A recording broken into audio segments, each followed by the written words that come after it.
I just want to say that there are two most important points into properly and safely doing this movement, and in order that you actually get benefits and results from it and leave room and opening up doors, so to say, for future explorations with the wrist roll transition. The two important things to remember is that your order position has to be slightly elevated, both on your release and on your catch. This is one of the most important crucial points, and you'll see why.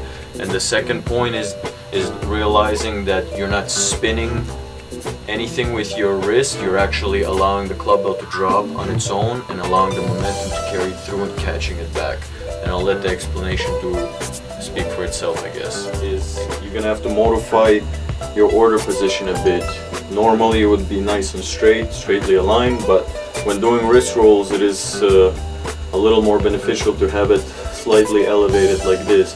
The reason being for that is when you're doing a wrist roll from this position, too much force, because your arm stays very low, too much force, and you get a lot of negative tension here that kind of yanks and pulls away and doesn't feel like it's properly done. So that's why you elevate it a bit here and you end up catching it back in order. Modifying your order position to slightly higher, it always ensures a safe rotation, a safe wrist roll.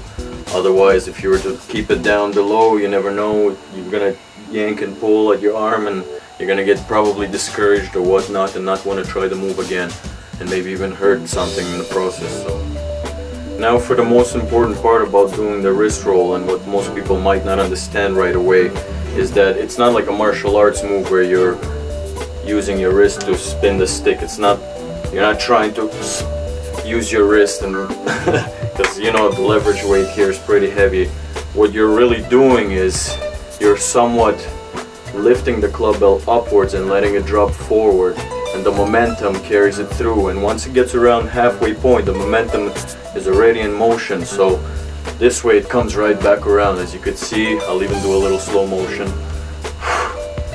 As you could see, my arm goes up, I let it drop, and then I catch the clubbell, and that is how the wrist roll is really done to its optimum state. And it's a wonderful exercise on its own. There's a nice unique pump action circular going on here. Obviously it kind of reminds me of the train mechanisms, because you're kind of going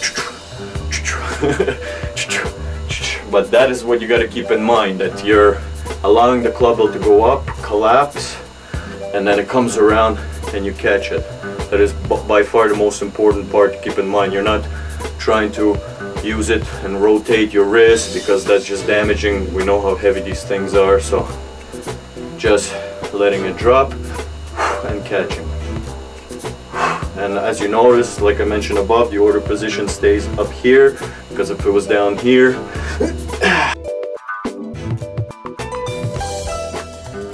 as you've just seen in the slow-mo, that if you're trying to catch the clubbell back after the wrist roll in a straight order position, it becomes very difficult for you to do the entire motion. I mean, it's pretty easy to start off from a straight order and catch it in a nice elevated order. That works, but eventually you will adopt, when doing wrist rolls, a constant elevator order position like this, where you could also implement constant circular wrist rolls.